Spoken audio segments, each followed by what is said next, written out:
ನಮಸ್ಕಾರ friends, welcome to ಮಿಸ್ಟಿಕೆರಾ channel. ನೀವು ಜೀವಕ್ಕಿಂತ ಹೆಚ್ಚಾಗಿ ಪ್ರೀತಿ ಮಾಡ್ತಿರುವಂಥ ವ್ಯಕ್ತಿ ಈ ಕ್ಷಣಕ್ಕೆ ಅವರ ಮನಸ್ಸಿನ ಆಳದಲ್ಲಿ ನಿಮ್ಮ ಬಗ್ಗೆ ಏನು ಯೋಚನೆ ಮಾಡ್ತಿದ್ದಾರೆ ಅಂತ ಗೊತ್ತಾ? ಅವರು ನಿಮ್ಮನ್ನು ನಿಜವಾಗ್ಲೂ ಸೋಲ್ಮೇಟ್ ಅಂತ ಅಂದ್ಕೊಂಡಿದ್ದಾರಾ, ಅಥವಾ ಕೇವಲ ಒಂದು ಆಪ್ಷನ್ ಆಗಿ ಮಾತ್ರ ನೋಡ್ತಿದ್ದಾರಾ? ನೀವು ಇಲ್ಲದೆ ಇರೋ ಟೈಮಲ್ಲಿ ಅವ್ರಿಗೆ ನಿಮ್ಮ ನೆನಪು ಕಾಡ್ತಾ ಇದೆಯಾ? ನಿಮ್ಮ ಮೆಸೇಜ್ ನೋಡಿದಾಗ ಅವರ ಹೃದಯದಲ್ಲಿ ಯಾವ ಭಾವನೆ ಬರ್ತಾ ಇದೆ?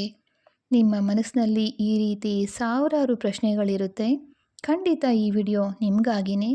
ಯೂನಿವರ್ಸ್ ಇಂದು ನಿಮಗೇನು ಸಂದೇಶ ನೀಡ್ತಾ ಇದೆ ಅನ್ನೋದನ್ನು ಈ ವಿಡಿಯೋದಲ್ಲಿ ನಾವು ತಿಳಿಬಹುದು. ಇದೊಂದು ಜನರಲ್ ರೀಡಿಂಗ್ ಆಗಿರುತ್ತೆ, ಹಾಗಾಗಿ ಎಲ್ಲರಿಗೂ ಅನ್ವಯಿಸದೆ ಹೋಗಬಹುದು. ನಿಮಗೆ ನಿಮ್ಮ ಜೀವನದ ಬಗ್ಗೆ ನಿಖರವಾದ ಪರ್ಸ್ನಲ್ ರೀಡಿಂಗ್ ಬೇಕು ಅನ್ನೋದಾದರೆ ಸ್ಕ್ರೀನ್ ಮೇಲೆ ಕಾಣ್ತಾ ಇರೋ ನಂಬರಲ್ಲಿ ನೀವು ನಮಗೆ ವಾಟ್ಸಪ್ ಮಾಡಬಹುದು ಅಥವಾ ಕಾಲ್ ಕೂಡ ಮಾಡಬಹುದು. ಈಗ ಒಂದು ಕ್ಷಣ ಸಂಪೂರ್ಣವಾಗಿ ಕಣ್ಣು ಮುಚ್ಚಿ ಪ್ರಶಾಂತವಾದ ಮನಸ್ಸಿನಿಂದ ಪ್ರಾರ್ಥನೆಯನ್ನು ಮಾಡಿ ಯೂನಿವರ್ಸ್ನಲ್ಲಿ ಅಥವಾ ದೇವರಲ್ಲಿ ಪ್ರಾರ್ಥನೆಯನ್ನು ಮಾಡಬಹುದು. ನೀವು ಯಾರ ಬಗ್ಗೆ ತಿಳಿಬೇಕು ಅಂದ್ಕೊಂಡಿದ್ದೀರಲ್ಲ ಆ ಒಂದು ವ್ಯಕ್ತಿಯ ಮುಖವನ್ನು ನೆನಪು ಮಾಡ್ಕೊಳ್ಳಿ.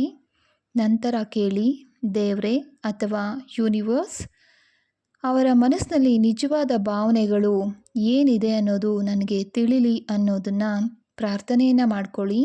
ನಿಮ್ಮ ಎನರ್ಜಿ ಕ್ಲಿಯರ್ ಆಗಿದ್ದರೆ ಬನ್ನಿ ರೀಡಿಂಗ್ ಸ್ಟಾರ್ಟ್ ಮಾಡೋಣ. ಯೂನಿವರ್ಸ್ನ ಪಾಸಿಟಿವ್ ಎನರ್ಜಿಯನ್ನು ನಿಮ್ಮ ಜೀವನದಲ್ಲಿ ನೀವು ತಗೋಬೇಕು ಅನ್ನೋದಾದರೆ ಕಮೆಂಟ್ ಬಾಕ್ಸ್ನಲ್ಲಿ ಐ ಲವ್ ಯು ಯೂನಿವರ್ಸ್ ಅಂತ ಕಮೆಂಟ್ ಮಾಡೋದನ್ನು ಮರಿಬೇಡಿ. ನಾನಿಲ್ಲಿ 3 ಕಾರ್ಡ್ಗಳ ಆಯ್ಕೆಯನ್ನು ಕೊಡ್ತಾ ಇದ್ದೀನಿ. 3ರಲ್ಲಿ ಯಾವುದಾದ್ರೂ ಒಂದು ಕಾರ್ಡನ್ನು ಆಯ್ಕೆ ಮಾಡ್ಕೊಳ್ಳಿ. ಮೊದಲನೇ ಕಾರ್ಡನ್ನು ಯಾರು ಆಯ್ಕೆ ಮಾಡ್ಕೊಂಡಿದ್ದೀರಾ ಅವರಿಗೆ ಮೋಸ್ಟ್ಲಿ ನಿಮ್ಮ ಪಾರ್ಟ್ನರ್ ನಿಮ್ಮಿಂದ ದೂರ ಇದ್ದಾರೆ ಅಂತ ಕಾಣಿಸ್ತಾ ಇದೆ. ಇವತ್ತು ಅವರು ನಿಮ್ಮ ನೆನಪಿಂದ ದೂರ ಇರೋದಕ್ಕೆ ಹಗಲು ರಾತ್ರಿ ಅವರು ಕೆಲಸದಲ್ಲಿ ಬ್ಯುಸಿ ಮಾಡ್ಕೊಂಡಿದ್ದಾರೆ. ಕೈಯಲ್ಲಿ ಕೆಲಸ ಇದೆ, ಆದರೆ ಮನಸ್ಸು ಮಾತ್ರ ನಿಮ್ಮ ಹತ್ರನೇ ಇದೆ. ಒಂದು ಕ್ಷಣ ಫ್ರೀಯಾಗಿ ಕೂತರು ನಿಮ್ಮ ನಗು, ನೀವು ಆಡಿದ ಮಾತುಗಳಾಗಿರ್ಬೋದು, ನಿಮ್ಮ ಜೊತೆ ಕಳೆದಿರೋ ಒಂದು ಕ್ಷಣಗಳು ಅವ್ರ ಕಣ್ಮುಂದೆ ಬಂದು ನಿಲ್ತಾ ಇದೆ. ಹಾಗಾಗಿ ಅವರು ಬ್ಯುಸಿ ಆಗಿರೋದಕ್ಕೆ ಪ್ರಯತ್ನ ಪಡ್ತಾ ಇದ್ದಾರೆ. ಇದು ಅವರ ಡೆಡಿಕೇಶನ್ ಖಂಡಿತ ಅಲ್ಲ, ಅವರ ಡಿಸ್ಟ್ರಾಕ್ಷನ್ ಅಂತ ಹೇಳ್ಬೋದು. ನಿಮ್ಮನ್ನು ಮರೆಯೋದಕ್ಕೆ ಅವರು ಪಡ್ತಾ ಇರೋ ಒಂದು ವಿಫಲವಾದ ಯತ್ನ ಆಗಿರ್ಬೋದು. ಅವರು ಎಷ್ಟೇ ಬ್ಯುಸಿ ಇದ್ದೀನಿ ಅಂತ ತೋರಿಸ್ಕೊಂಡ್ರು, ಒಂಟಿಯಾಗಿ ಇದ್ದಾಗ ಅವರು ಹುಡುಕೋದು ನಿಮ್ಮನ್ನೇ. ಅವರು ನಿಮ್ಮನ್ನು ಮರ್ತಿಲ್ಲ, ಅವರು ತಮ್ಮ ಫೀಲಿಂಗ್ಸ್ನಿಂದ ದೂರ ಹೋಗ್ತಾ ಇದ್ದಾರೆ ಅಂತ ಹೇಳಬಹುದು. ಎರಡನೇ ಕಾರ್ಡನ್ನು ಯಾರು ಆಯ್ಕೆ ಮಾಡ್ಕೊಂಡಿದ್ದೀರಾ ಅವರಿಗೆ ನೀವು ಪ್ರೀತಿ ಮಾಡ್ತಿರುವಂಥ ವ್ಯಕ್ತಿ ಜೀವನದಲ್ಲಿ ಏನಾದರೂ ಒಳ್ಳೆಯದು ಆಗ್ತಾ ಇದ್ದಾಗ ಅವರಿಗೆ ಮೊದಲು ನೆನಪಾಗೋದು ನೀವೇನೇ.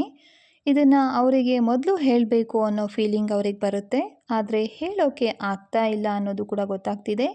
ಇದು ಏನು ತೋರಿಸ್ತಾ ಇದೆ ಅಂದರೆ ನಿಮ್ಮಿಬ್ಬರ ನಡುವೆ ಇರೋ ಒಂದು ಡಿಸ್ಟೆನ್ಸ್ ಇದ್ದರೂ ಕೂಡ ಎಮೋಷ್ನಲ್ ಕನೆಕ್ಷನ್ ಇನ್ನೂ ತುಂಬ ಸ್ಟ್ರಾಂಗ್ ಆಗಿದೆ. ಅವರು ನಿಮ್ಮ ಜೊತೆ ಮಾತಾಡೋಕ್ಕೆ ಮಿಸ್ ಮಾಡ್ಕೋತಾ ಇದ್ದಾರೆ ನಿಮ್ಮನ್ನು. ನಿಮ್ಮ ಪ್ರೆಸೆನ್ಸ್ ಅವ್ರ ಲೈಫ್ನಲ್ಲಿ ಇನ್ನೂ ತುಂಬ ಇಂಪಾರ್ಟೆಂಟ್ ಆಗಿದೆ. ಆದರೆ ಈಗೋ ಸಿಚುವೇಶನ್ ಅಥವಾ ಮಿಸ್ಅಂಡರ್ಸ್ಟ್ಯಾಂಡಿಂಗ್ ಕಾರಣದಿಂದ ಅವರು ಮುಂದೆ ಬರ್ತಾ ಇಲ್ಲ. ಸಂತೋಷದ ಕ್ಷಣದಲ್ಲೂ ಅವರಿಗೆ ಇನ್ಕಂಪ್ಲೀಟ್ನೆಸ್ ಫೀಲ್ ಆಗ್ತಾ ಇದೆ. ಇದು ಮೂವ್ ಆನ್ ಆಗಿಲ್ಲ ಅನ್ನೋ ಸ್ಟ್ರಾಂಗ್ ಇಂಡಿಕೇಶನ್. ನಿಮ್ಮ ಜಾಗ ಇನ್ನೂ ಅವರ ಹೃದಯದಲ್ಲಿದೆ. ಅವ್ರ ಜೀವನದಲ್ಲಿ ಏನೇ ಆಗಲಿ ನಿಮ್ಮ ಜೊತೆ ಶೇರ್ ಮಾಡಲಿಲ್ಲ ಅಂದರೆ ಅವ್ರಿಗೆ ಪೂರ್ಣವಾಗೋದೇ ಇಲ್ಲ ಅನ್ನೋ ರೀತಿ ಕಾಣಿಸ್ತಾ ಇದೆ. ಮೂರನೇ ಕಾರ್ಡನ್ನು ಯಾರು ಆಯ್ಕೆ ಮಾಡ್ಕೊಂಡಿದ್ದೀರಾ ನೀವು ಪ್ರೀತಿ ಮಾಡ್ತಿರೋಂಥ ವ್ಯಕ್ತಿಗೆ ನೀವು ಎಂಥವ್ರು ಅನ್ನೋದು ಸ್ಪಷ್ಟವಾಗಿ ಗೊತ್ತಾಗಿದೆ. ಅಂದರೆ ನಿಮ್ಮ ವ್ಯಾಲ್ಯೂ ಅವ್ರಿಗೆ ಗೊತ್ತಾಗಿದೆ. ನೀವು ಅವ್ರ ಜೀವನದಲ್ಲಿ ಸಾಮಾನ್ಯವಾದ ವ್ಯಕ್ತಿಯಲ್ಲ, ಅವ್ರ ಲೈಫ್ನಲ್ಲಿ ಬಂದಿರೋ ಒಂದು ಅತ್ಯುತ್ತಮ ವ್ಯಕ್ತಿ ಅನ್ನೋದು ಕೂಡ ಅವರು ಅರ್ಥ ಮಾಡ್ಕೊಂಡಿದ್ದಾರೆ. ನೀವು ಕೊಟ್ಟಿರುವಂಥ ಪ್ರೀತಿ ಆಗಿರ್ಬೋದು, ಕೇರ್ ಆಗಿರ್ಬೋದು ಮತ್ತು ಸಪೋರ್ಟ್ ಆಗಿರ್ಬೋದು, ಎಲ್ಲದನ್ನು ಕೂಡ ಅವರು ಮಿಸ್ ಮಾಡ್ಕೋತಾ ಇದ್ದಾರೆ. ನೀವು ಅವರಿಂದ ದೂರ ಆದಮೇಲೆ ನಿಮ್ಮ ವ್ಯಾಲ್ಯೂ ಅವ್ರಿಗೆ ಗೊತ್ತಾಗಿದೆ. ಅವರು ರಿಗ್ರೆಟ್ ಕೂಡ ಫೀಲ್ ಮಾಡ್ತಾ ಇದ್ದಾರೆ. ನಾನು ಸರಿಯಾಗಿ ಟ್ರೀಟ್ ಮಾಡಬೇಕಾಗಿತ್ತು ಅನ್ನೋ ಫೀಲಿಂಗ್ ಕೂಡ ಅವ್ರ ಮನಸ್ಸಲ್ಲಿ ಇದೆ.